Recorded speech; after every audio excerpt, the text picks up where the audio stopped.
রাসূল করিম সাল্লাল্লাহু আলাইহি ওয়াসাল্লাম থেকে বর্ণিত এসেছে, হাদিস শরীফে এসেছে, আল্লাহর নবী সাল্লাল্লাহু আলাইহি ওয়াসাল্লাম তিনি সাহাবায়ে কেরামদেরকে নিয়ে তিনি বসেছিলেন এক জায়গায়, তিনি একটা বৈঠকে বসেছিলেন। এই বৈঠকে একজন ব্যক্তি আসলেন যাকে কেউ চেনেন না। সেই ব্যক্তির বৈশিষ্ট্য হাদিস শরীফে বলা হচ্ছে যে সেই ব্যক্তি একদম ধবধবে সাদা একটি কাপড় পরে আসলেন, চুলগুলো কুচকুচে কালো ছিল, তাকে দেখে মনে হচ্ছে একদম পরিষ্কার পরিচ্ছন্ন মানুষ, কিন্তু কেউ চিনতে পারছে না। হাদিস শরীফে এভাবেই বর্ণনা এসছে, অর্থাৎ তাকে কেউ চিনছে না, কিন্তু তার ভিতরে সফর করে আসার কোনো নিদর্শন নেই। সেই অচেনা ব্যক্তি এসে নবী সাল্লাল্লাহু আলাইহি ওয়াসাল্লামের একদম হাঁটুতে হাঁটু রেখে তিনি সামনে বসে পড়লেন, একদম সামনাসামনি বসে পড়লেন। তিনি বসে আল্লাহ নবী সাল্লাল্লাহু আলাইহি ওয়াসাল্লামকে কিছু প্রশ্ন করলেন। এই প্রশ্নগুলো ছিল, ঈমান কাকে বলে, ইসলাম কাকে বলে, এই ধরনের গুরুত্বপূর্ণ প্রশ্নগুলো যেগুলো তিনি করেছিলেন। যে প্রশ্নের উত্তর শুনে আমরা আজকে জানতে পারি, আমরা বুঝতে পারি যে আমাদেরকে কোন বিষয়গুলো জানতে হবে। তো আমরা খুব সংক্ষেপে ঈমান ও ইসলাম ও আমাদের কিছু কাজ যেগুলো আল্লাহ দিয়েছেন এগুলো আলোচনা করে শেষ করবো ইনশাআল্লাহ। তো ওই ব্যক্তি রাসূলুল্লাহ সাল্লাল্লাহু আলাইহি ওয়াসাল্লামের কাছে এসে যখন তিনি ঈমান সম্পর্কে জানতে চাইলেন, আল্লাহ নবী সাল্লাল্লাহু আলাইহি ওয়াসাল্লাম তখন ঈমানের পরিচয় দিলেন। যে ঈমান হচ্ছে যে আপনাকে বিশ্বাস রাখতে হবে, আন তুমিনা বিল্লাহ, আল্লাহ রাব্বুল আলামিনের ব্যাপারে আপনাকে ঈমান আনতে হবে। আল্লাহর ব্যাপারে ঈমান আনতে হবে, আমরা কিন্তু সবাই জানি এই কথা। তবে আল্লাহর ব্যাপারে ঈমান আনার কথার ভেতরে আমাদের যে জায়গাগুলো ভুল ত্রুটি থেকে যায়, অথবা স্পষ্ট হওয়ার দরকার, অথবা আমাদেরকে বারবার মনে করার দরকার, আমি শুধু সেই জায়গাগুলো উল্লেখ করব। আর জানা কথা কিন্তু বারবার স্মরণ করতে কোনো অসুবিধা নেই। ফাযাক্কির ফাইন্না যিকরা তানফাউল মুমিনিন, স্মরণ করতে বলা হয়েছে, জানা কথাও স্মরণ করে নেয়া, রিপিট হয়ে আবার মাথায় নিয়ে আসা যে না এটা আল্লাহ রাসূল বলেছেন, আল্লাহ বলেছেন, এতে ঈমানদারদের জন্য উপকার আছে। তো ঈমানের সর্বপ্রথম বিষয় হচ্ছে আল্লাহ তাআলার ব্যাপারে ঈমান আনতে হবে। আল্লাহ তাআলার ব্যাপারে ঈমান আনার যেই জায়গাটা আমাদের লক্ষ্য রাখা দরকার, প্রথম কথা হচ্ছে আল্লাহ তাআলা এই জগতে সব কিছু সৃষ্টি করেছেন, সকল কিছু নির্ধারণ করেন। প্রতিটি মানুষ কার জন্ম কখন হবে, কার মৃত্যু কখন হবে, প্রতিটি মানুষের রিজিক কি থাকবে, উপার্জন কেমন কি হবে, তিনি ধনী হবেন না দরিদ্র হবেন, রোগ বালাই বালা মুসিবত, সকল কিছু নির্ধারণ করেন আল্লাহ সুবহানাহু ওয়া তাআলা।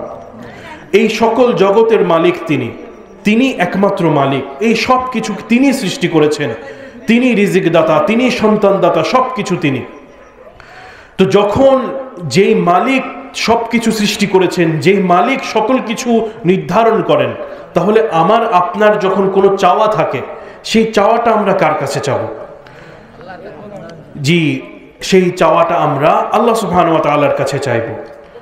এখন আমরা অনেক সময় দ্বিধাগ্রস্ত হই, বা অনেক সময় ভেবে থাকি, অনেক সময় শয়তান আমাদেরকে ওয়াসওয়াসা প্রদান করে। কি প্রদান করে ওয়াসওয়াসা?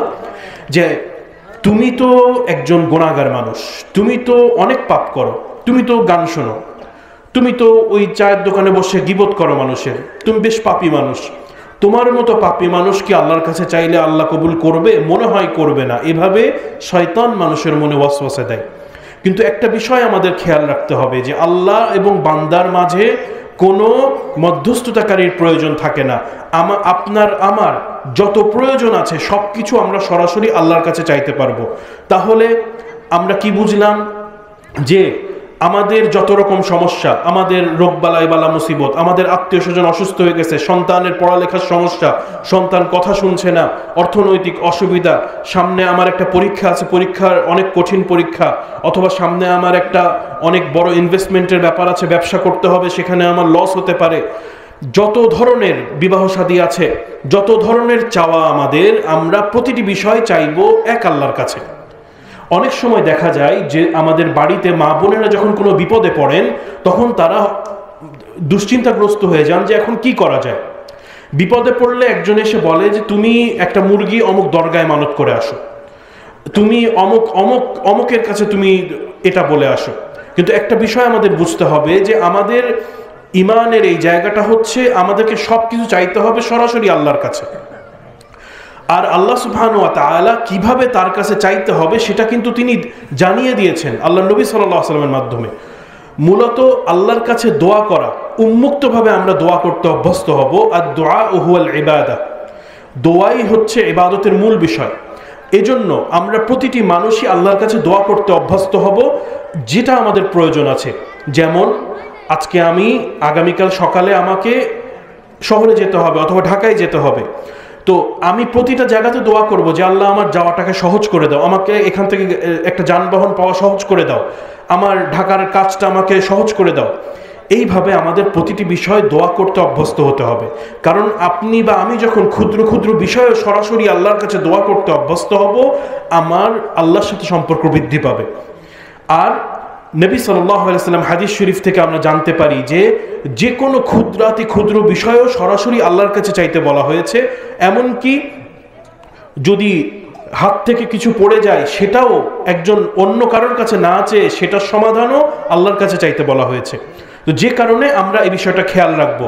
আর যদি কোনো ব্যক্তি আল্লাহ ছাড়া অন্য কারোর কাছে চায়, অর্থাৎ কোনো মাজারে চাচ্ছে, কোনো দরগায় মানত করে সেখানে চাচ্ছে, মনে করছে যে অমুক গাছের কাছে চাইলে সেটা উত্তর আসবে, তাহলে কি হবে?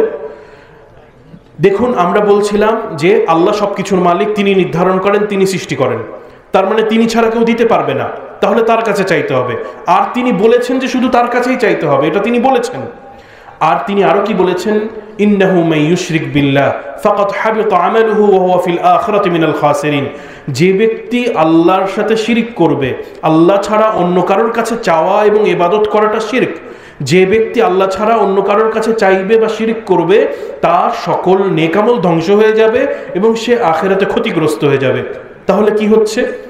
কোনো ব্যক্তি যদি এভাবে কাজ করে থাকে, তার যে দান সদাকা করেছে, সে যেই নেক আমলগুলো করেছে, সে যেই নফল রোজা রেখেছে, নফল নামাজ পড়েছে, সব সওয়াব ধ্বংস হয়ে যাবে, কিন্তু কোনো উপকার সে পাবে না।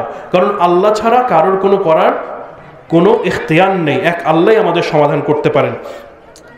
তাহলে আমরা একটা জায়গায় নিশ্চিত হলাম যে আল্লাহ ছাড়া অন্য কারোর আমাদের ক্ষতি করারও সামর্থ্য নেই, উপকার করারও সামর্থ্য নেই। তাহলে আমাদের হৃদয় স্বাধীন হয়ে গেল, আমাদের আর কোনো ভয় নেই, যা চাওয়ার আল্লাহর কাছে চাইতে হবে।